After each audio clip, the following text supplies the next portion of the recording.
MCB came into being, some suggest that it was more or less in line with the Labour government. But that's not true as well, because it has been a grassroots led initiative, and it was formed after the Rushdie crisis and the Balkan crisis, when communities, the Muslim community came together for the 3 years to form this organization in 1997. Now, there is some misconception that probably MCB supported in Afghanistan war. We didn't.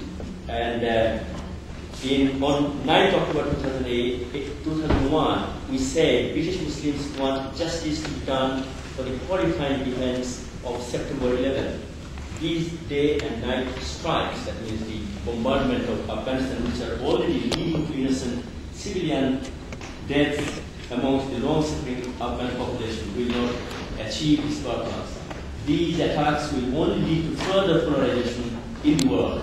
This will not be a fitting memorial to those who died in the September 11th atrocities. Now, from the Muslim community perspective, event contest programs are provided with prisons through which to see all public programs, and so impeding even spiritual chaplaincy in hospitals, and adding student monitoring, as is mentioned, responsibilities to university authorities, authority duties. In one local authority, according to a councillor, I quote, they say that if we were willing to monitor the Muslim community and use the resources of the local council to do that, they would release money to us. The local council should begin to promote education, caring for elderly people, making sure they are in a safe place, and not become a wing of the security services. That was from Councillor Chris Hopkins, interviewed by Darshah Sunny Channel 4, 10th September 2008. I'm a teacher, and I know we have had a lot of discussions in our staff room about what we do after the GCSF instruction, as Rob has mentioned, on children of 4 or 5 years old should be monitored. And it has been quite a difficult discussion, because teachers are supposed to do that. It's not as if we lack warning of the consequences of this overreach of the security agenda. As early as 2006, journalist Madeline Bunting wrote, "It's crucial to de-link terrorism from the integration and diversity agenda. They have nothing to do with each other. Any serious government should be interested in their own right, not simply as a means to the end of defeating terrorism." Community civil society bodies in receipt of prevent monies are themselves reporting this crisis. For example, the respected An-Nisa Society in Northwest London recently has been receiving prevent funds for a project on self-development work with Muslim boys in the London Borough of Brent. Its first-hand interaction with young Muslim boys led it to conclude that, I quote, "The government needs to realize that it's not possible to deliver security-led initiatives through Muslim community groups as A, it damages trust and credibility in frontline grassroots works, and B, doesn't address the wider issues that have created the problems in the first place. Security needs to be addressed separately by experts in this field." That was a few months ago. Now,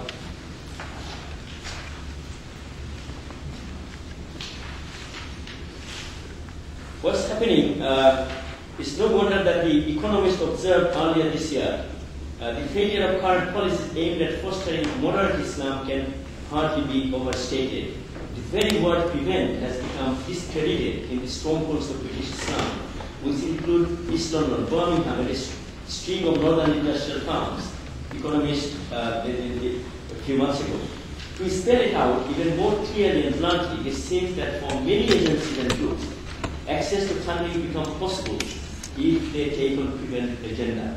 The other side of the coin is that overwhelming section of the Muslim community, which is law-abiding, will not identify with the prevent agenda that brands them as a problem or suspect community. We have 2-3 examples, one from Lancashire Council of Mosques, which has 77 mosques under them, and they rejected funding from the prevent money when they realized that has got different meaning. And Northern Country Muslim Council, which is not our affiliate, they found out, they informed that they were supposed to get nearly £500 million, and when they realized that the media was attacking them as why they were taking money only for Muslims, and then they rejected the money, had a press conference with Muslims and non-Muslims, and said that this money belongs to the whole society, we don't want this money. Given the problem is, some government organizations who have strong leadership can probably do that, but others have difficulty because everybody fears about their job, their future, and also the negative publicity, as Arun has mentioned. And Bob Lambert has been termed as apologist for Islamists. So there are all Islamists, then there are apologists. This propaganda and publicity really hurt ordinary people, and they cannot fully challenge. Now, especially the young people. Given their youth, British Muslims are a strategic asset to the nation, but their potentials will not be harnessed without vision and creativity. I dare say, radical thinking to strengthen trust. We must discard the mindset of it. Policies to respond to threats. Our experience, however, is that the prevent contest agenda is conflating intelligence gathering and anti-terrorism with community services delivery. The Muslim Council of Britain is also concerned that the debate so far on shared values smacks of social engineering. A lesson from the financial crisis of the last couple of years is that business as usual will not do. There could be a once-in-a-generation opportunity to reactivate the social agenda that is missing in all these projects. Let's turn the page on the era of cohesion policies tainted by Prevent. Thank you very much, Dr. Bhatt. I appreciate it.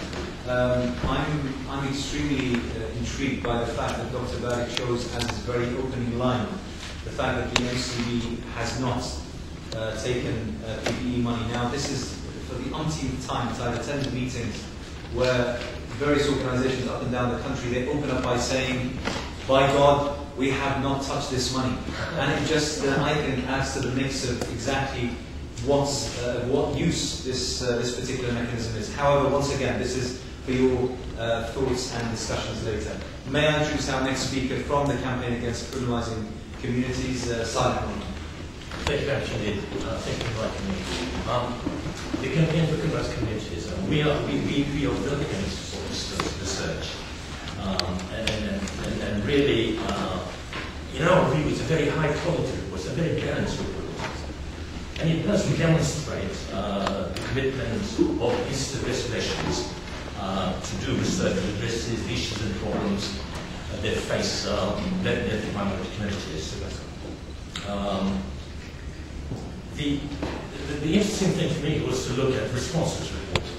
I can detect in the last week an attempt to bury this report, and there are various ways you can begin to bury a report. The first thing you can do is you can start taking its credibility, its findings, you can do it various ways. And none other than the Cullinan Foundation is led this way. If you look at the accusations being made, they're amazing. The authors of this has been accused of supporting Islamism, of inverse racism, of double standards, of even colonial attitudes, I think, somewhere. And that's coming from an organisation, and at the same, who runs the Prevent, I think, Cullinan Foundation, has in fact come out publicly and said that this surveillance program is fully justified. Now, I'm wondering, an organisation that has taken the ground and shilling, as it were, there is immediate conflict of interest over here. You cannot make an independent judgment on the Prevent program. And I'd like to argue that if you look at the track record of these investigations, it is a long track record of 50 years. It's a track record of working, researching racial justice on human rights against racism. And I really think that there are many people in this country, including the large media outlets, information from, they want to bury this report because it doesn't enter the conflict zone at all. The Guardian is covered, definitely, but when you search the Daily Telegraph, the Times, the BBC website, they have not covered this report. And I ask you why. It is a very important report. It is an independent evaluation for the first time into the Prevent programme.